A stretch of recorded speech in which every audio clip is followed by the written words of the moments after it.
Welcome back, everybody, to Two Guys, Three Crowns, the podcast about what it's really like to live in Stockholm, Sweden. Join me, Sean, and my fellow American Rodney as we explore the good, the bad, and the just plain weird.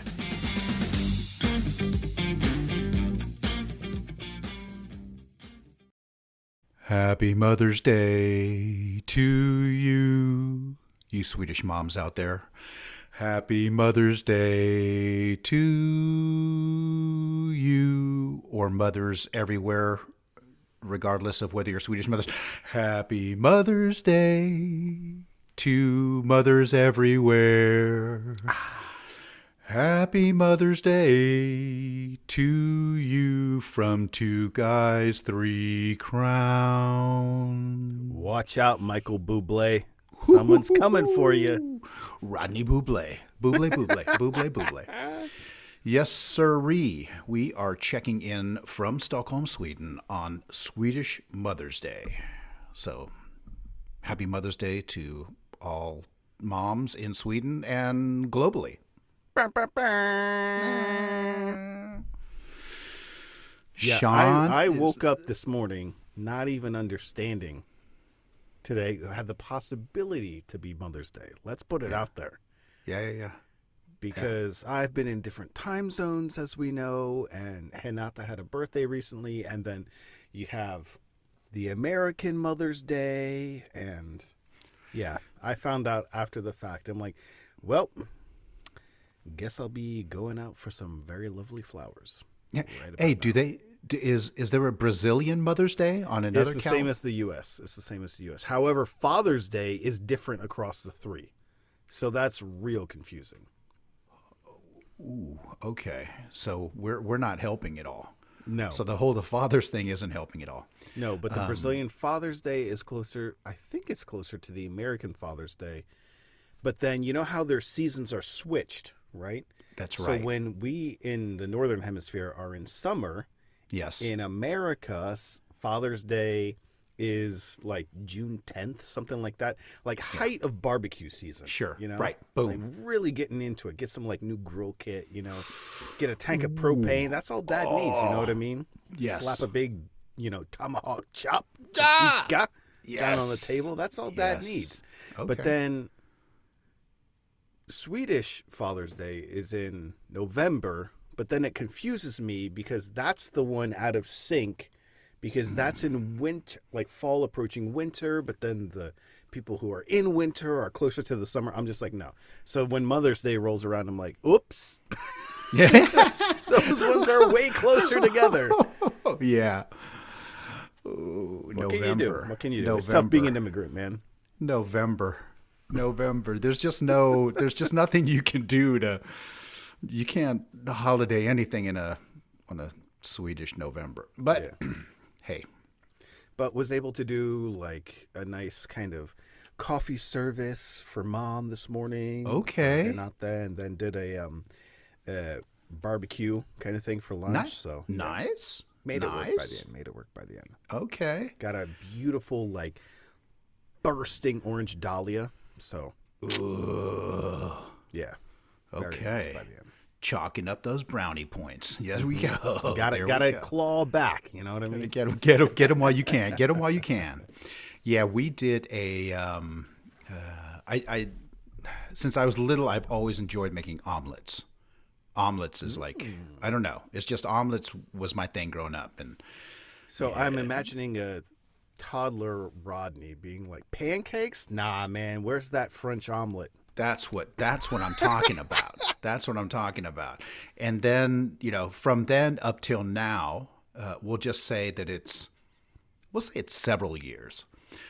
Several years of experimentation and different ingredient combinations and vegetables, different cheese types. And, it's anyway, so I'm pretty good. I feel confident with my omelet skills.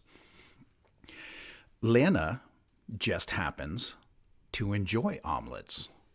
So she has no problem you know, at So the you're end like of the day, brunch ninja. Mother's Day comes around, you're like, I got this.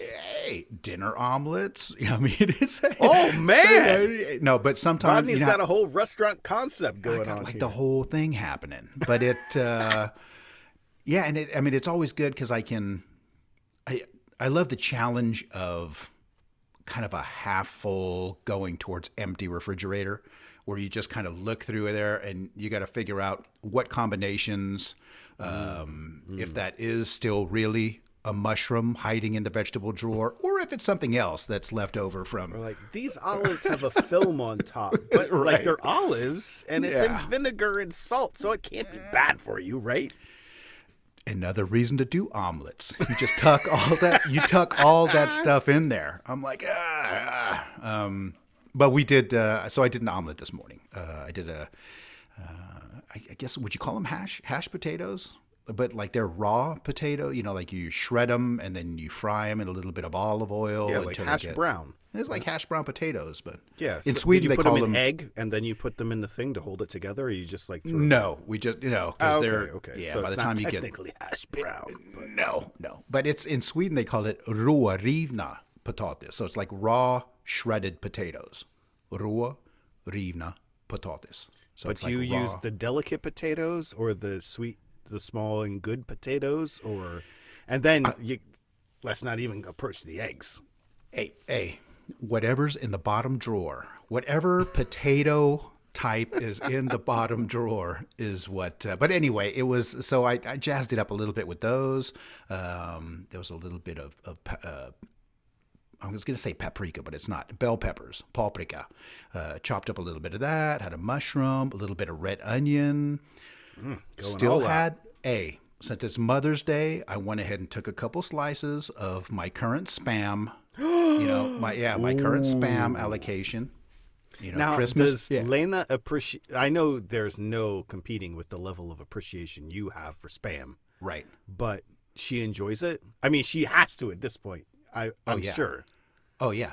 Yeah, no. She definitely she is definitely spam appreciative of Hey, babe, I just got back from the U.S. Guess what we're having for dinner tonight?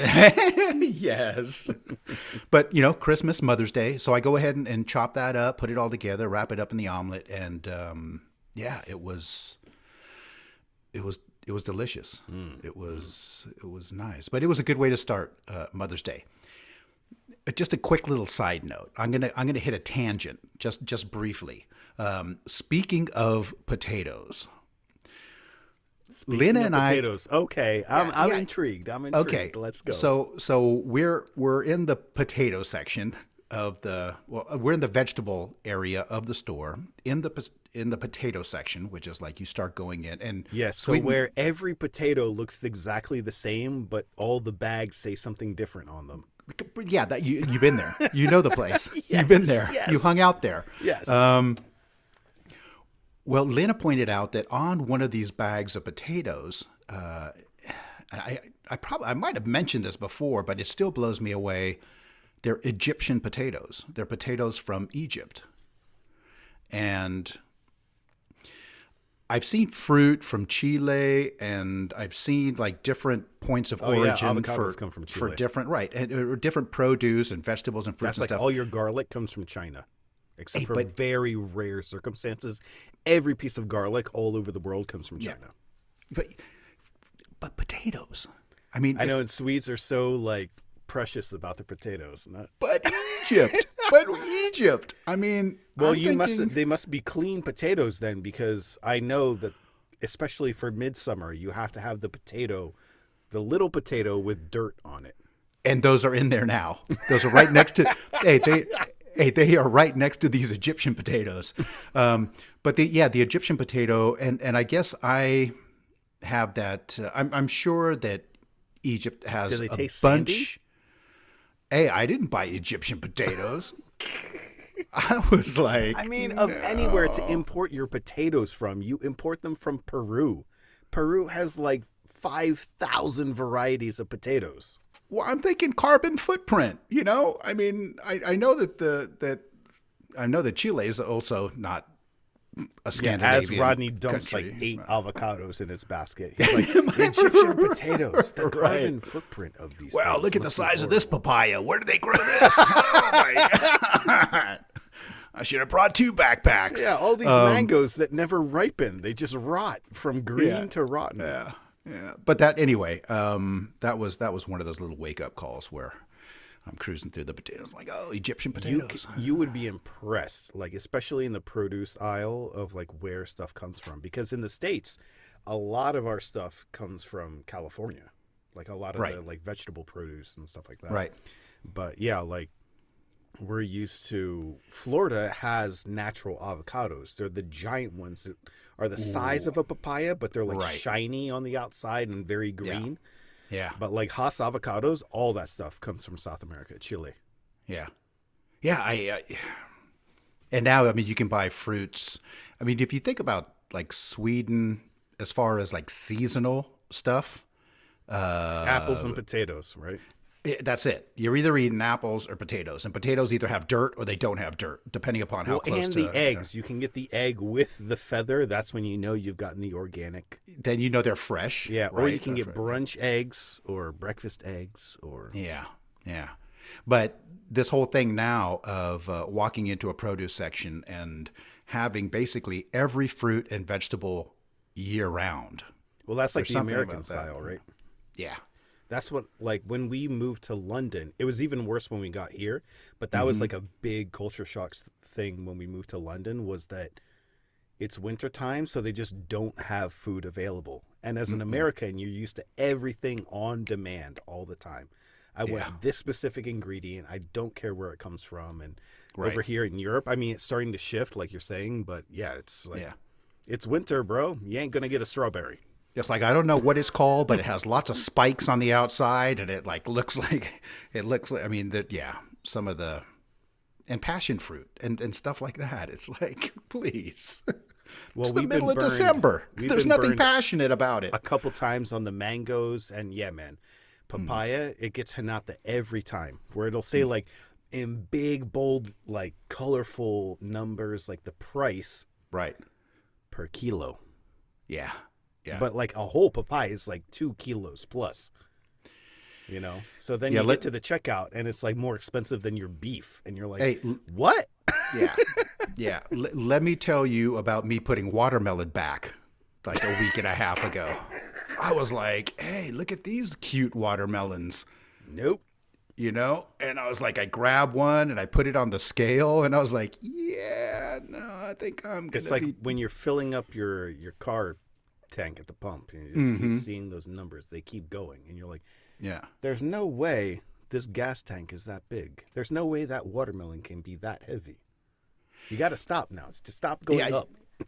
And they're watermelon. I don't even know what you would call them. They're mini watermelons, but these were almost smaller than like the mini watermelons. They were watermelonettes. I don't know. They were. Oh, I've seen those. Yeah, they're like early season from somewhere. But how can they be ripe on the inside? I mean, they're like about the size of a big grapefruit. I mean, how can anything that size? I've never seen them that small. Oh yeah. Okay. The U.S. is like July is like peak watermelon season, right? And then they're like huge. Oh, you got to bring like here, I figured like they're being imported from somewhere, so they're going to be picked before they're ready, so they're going to be smaller and all that. But yeah, haven't seen nothing around the size of a grapefruit. Yeah, these things are. It's kind of ridiculous. Not only the size, but the price. And I'm like, you know what? I'll get the watermelon smoothie drink thing because that was just not. Just give me some fruit extract. I'll do it that way. I'm looking at you just trying to see if there's any evidence of the mosquito ambushes that you were going through. Because now. So there's been like a couple things around the ankles and wrists. That's what they go for typically. Exposed. And then like sometimes around the elbow for some reason. I don't know. Oh. But like I think the new ink threw them off of my wrists and they're like, oh, he's colorful. I don't know what to do with that.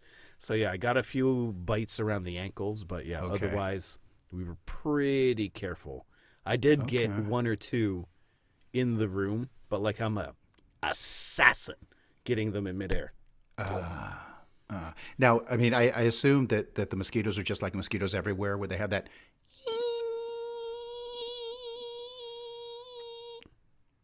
Yes. Or The reason I'm thinking about my response is my father-in-law has this theory that definitely does not come from him.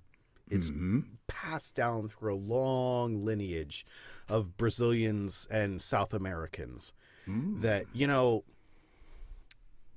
a big mosquito here in Europe is not the same as a big mosquito in Miami, and is definitely not the same as a big mosquito in South America that's got like its butt hanging because it's so full. And then you smack the thing against the wall, or you like get it in your hands and you open your hands and there's blood on either palm, and you're just like, ew, I don't know who this is from. Get it off. Get it off. It's a CSI. It's all of a sudden it's like a crime scene investigation. That has happened. I can't even count how many times that's happened living in Miami, Florida for 10 years. So in South America, my father-in-law in Brazil has this theory that the mosquitoes that fly mostly straight, no problem. Right. They can bite you if they want to. And I'm like, but it's a mosquito. That makes no sense. Why would you want them to bite you? But the ones that go and fly all over, those are the ones that have dengue.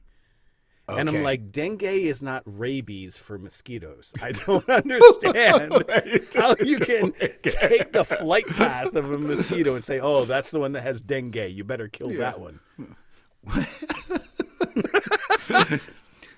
I don't know, man. It's like, one of those things. That one, Sean. Watch that one. That is the sneaky Meanwhile, one. Meanwhile, I like roll up to like the barbecue at night or like cooking pizzas, and I'm like, okay, guys, I need all the bug spray. You can't have anything.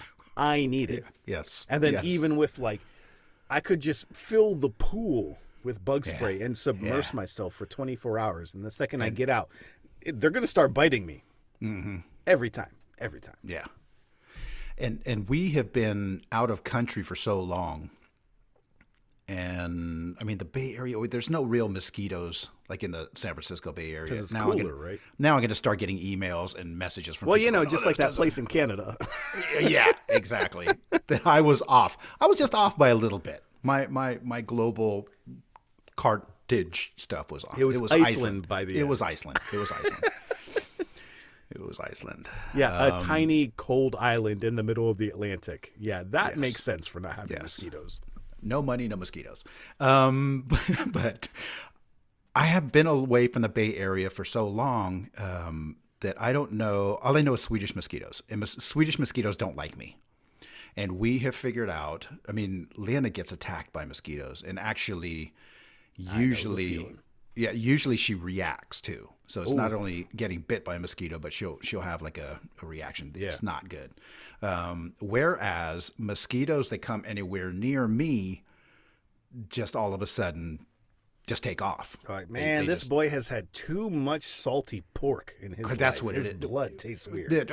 I'm telling you, it's like the Hawaiian Swedish blood combination. They don't really know it's a what funny to cocktail. do. They're like, go ahead, you go ahead and do it. I'm not going to do it. You do it. Let's see what happens. But no, the mosquitoes just don't. They'll bug me. However, I cannot sleep if there is a mosquito in the room. You know, when you hit the lights and you're trying to relax and you hear that. Well, that's because normally they're right next to your ear. That's what that is. I can hear those things like coming out of the bathroom area into the hallway. If it's, there's something about mosquitoes that freak me out. See, we need to get these. Have you seen like the tennis rackets that are electrified bug swatters? Mm-hmm. You need those and just like have it juiced with like 220 volts all the time and be walking around. Come on, you MFers, let's go. Yeah. Yes. I think I burnt out one in Brazil probably trying to take out a spider, but yeah, gotta be careful. And then it got mad. Then I really had to hit it. Hey, but you made it back. You guys made it back. And I have great news about making it back. I think as we were boarding the plane, or no, once we got into the airport, we got the email that said, me and Dylan have been granted a visa through October 2023, I believe is the official date. So yes, that stress was relieved, but then quickly replaced by the fact that we weren't even going to get on the plane till 1 a.m. Greek time, and I had a toddler in tow, and yeah, wasn't really fun. Yeah. And here I thought, oh, we're going to an all-inclusive. We can just get all the juice and water and everything for Dylan, and it's a buffet. He can get whatever he wants. I don't care if he like eats one bite of something and then he's like, oh, I don't want this anymore. I want something else. I'm like, that's what it's designed for. Right.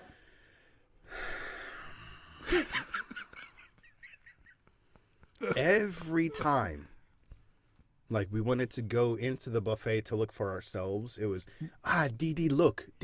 So you have to go pick him up, take him in, and then go around, show him the wares. And I got very good at serving myself at a buffet one-handed. Like, one hand tied behind my back, basically. And, like, to balance the plate on stuff and, all the time. It was nonstop with this one. Didi look. Yeah, and then it was, no, I want juice. I'm like, I just walked over to the bar and got you orange juice. It's still cold. It's sitting on the table. No, I don't like that one. I want another one. I'm like, I remember Rodney and I having this conversation about hedonism in hotel rooms. Yes. Oh my God. Hey, but the trip was good. You guys were supposed to go on a boat trip. Yes, so we did we supposedly were going to Turkey, but I think it must be a Greek island. It has to be, because we didn't go through customs. Unless it's like one of those things like, it's an island, no one gives a shit. Nah, because is Turkey part of the EU? Did they open up like a tax-free shop on your little boat? No, they didn't. Okay. It was just like this giant, like 2-story pirate-looking ship, but it's like it has 2 masts, but it has no sails. It's all engine powered. And then everything inside is themed pirate for the kids, and it's a whole bunch of kids going on the cruise. Right. So we go for like an hour to this island, and then there's this restaurant that, despite advertising a whole bunch of food, has basically nothing. Their hamburger consisted of, I believe you guys call it live beef. Oh, okay. Like lunch folded meat, over, kind of weird. But then I think it had like a piece of cheese on it. It wasn't bad, except for the fact that the bread was about as big as my head. Okay. And it had an entire bottle of mustard inside of it. And the hot dog was about the same. It was like a foot-long hot dog encased in a jumbo baguette kind of thing. And then half a bottle of ketchup. Okay. And I'm like, who? Where do you get this concept from? Have you never seen a hot dog? You got to do the drizzle down the hot dog. You know, do you guys not have TV? Yeah. But do you think that a big portion of the problem was that they called it a hamburger, that they could have called it something else? They could have called it something else, but it was way too much condiment, man. Like, comically too much condiment. Okay. Like, from what fell out of the quote unquote hamburger, and I was cool with like the meat actually with the bread kind of worked, and the cheese, it was actually pretty good. But the mustard dripping out of it could have served 2 more sandwiches. Like, what are you doing, man? What are you doing? Yeah. But overall, it was super fun. It was like all interactive for the kids, so that was super nice. Yeah. Okay. Super nice. There were other people on this ship. Yeah, tons. Okay, so we got picked up in the morning because everything was through TUI. So the whole hotel has been booked through TUI. Okay. Right. So then in the lobby every morning you have your like extra TUI guide that can like book things for you, excursions and stuff like that. Oh, you want to go to Rhodes, or you want to take a sailboat cruise, or you know, whatever it is. So we did that, and we get picked up in the morning, 8:45, so not too bad. And then we were almost the last people to get dropped off. And then we were also the first people, that bus, to go on the boat. And we're like spread out. We're like, okay, it's quite nice. This is good. This is going to be pretty cool. And we're like used to less crowd sizes because of COVID times, right? Right. Well, then 2 more buses showed up and dropped off their people. And I was like, it's that kind of thing. It's pack as many people on here as possible and let's go. Yeah. But it was really, really nice. Like to the point that like the captain who was driving the boat, Right. from the second story in the back. So I don't know how he sees anything. He's like, as we're headed back into the island from the going to one island, back home from one island, other island. Yeah. He's letting all the kids come over, sit in the captain's chair and blast the horn. Okay. And then get pictures from the parents. So it was super nice. Like everyone was always, Dylan, as always, he's super famous. Everyone knows Dylan. We don't know anybody because he's wearing his Spider-Man's gear and his hat and everything the whole time. Okay. So they go, hey, Spider-Man, hey, you. Right. Yeah. And I'm like, Dylan's going there like, oh, yeah, like he's mayor of town, you know. And I'm like, how do you know these people? How do you? As usual. Yeah, from the buffet. But it was a day trip. Yeah, the boat was a day trip. Okay. Yeah, So you left in the morning, came back in the evening. Yeah. Okay. Totally exhausting, which was kind of nice to burn out as much energy as possible. Like, you know, when you're in the sun for like hours and hours, and then you get home and it's like, especially when you go into a place that has air conditioning, and then it just brings that temperature right down and you get so cozy. Yeah, it's so nice. So, but still, it was like, okay, now time to take a bath, right? Okay. Yeah. But you guys lucked out with the weather. I mean, you had nice. Okay. Yeah. First day was a little rainy, but then after that, it was just gorgeous. So that's what we needed. Some 30-degree temperatures. And then we got back here and it's been rainy. Okay. It's been damp. It's been damp. Yes. But And cold. but you're also you're careful when it comes to sun stuff. Like getting Yes. too Now much. I'm married into a family of dermatologists. So we have little pills that we take before we go into the sun. Right. So I find they actually work because I have Irish German skin. So I can burn quite easily, but with taking these and now with the tattoos and everything, I tend to put 50 on everywhere. So then I'm pretty careful. More that's a good careful than thing. I was when I first moved to Miami. I'll tell you that. I'm not sure if I still have a container of that was that Hawaiian Tropic or like Island Tropic. Baby oil. It's not even. I don't think that there's any screen. I think if there is any screen, it smells so good. it's like a negative number. But I would be I used happy to- if Hawaiian Tropic just made a cologne of Hawaiian Tropic. Little cocoa tropic scent going eh? on, huh? Where they dab some of that on before going to an after ski. Get the ladies. There you go. Yeah, I never learned my lesson with that. I was just always But never go banana boat. Never. Never. That's just a waste of your time. Yeah. But I do dust it off every once in a while. It's still inside of our medicine cabinet. I have like that Hawaiian Tropic. Dude, man, I remember when I was in high school living outside of Philadelphia, I was putting on like Hawaiian Tropic 6. Like that's not even a thing. That doesn't do anything. No. With the tanning, so the solution that made you tan faster. Nowadays I'm like, oh God, I already know there's going to be a couple skin cancer surgeries in my future. See, the 6 on the bottle probably wasn't even sunscreen. It was probably like a part of the price tag that came off. Or something. It's like reverse 6. So you have to put on extra because you're putting this on. Put this on twice. I got 12 going on. Yeah. Hey, but we are slowly but surely moving in towards summer weather. We have a countdown to midsummer, which is, I I think it was like, I can't remember when I did the post. It's got to be like 27 days out, 26 days out maybe. So it's time to go stand in line. 2 days till June, something like that. Yeah. Yeah. Yeah. Summertime. Make your Summer, orders. summer. Make your orders. Make your orders. Get in line.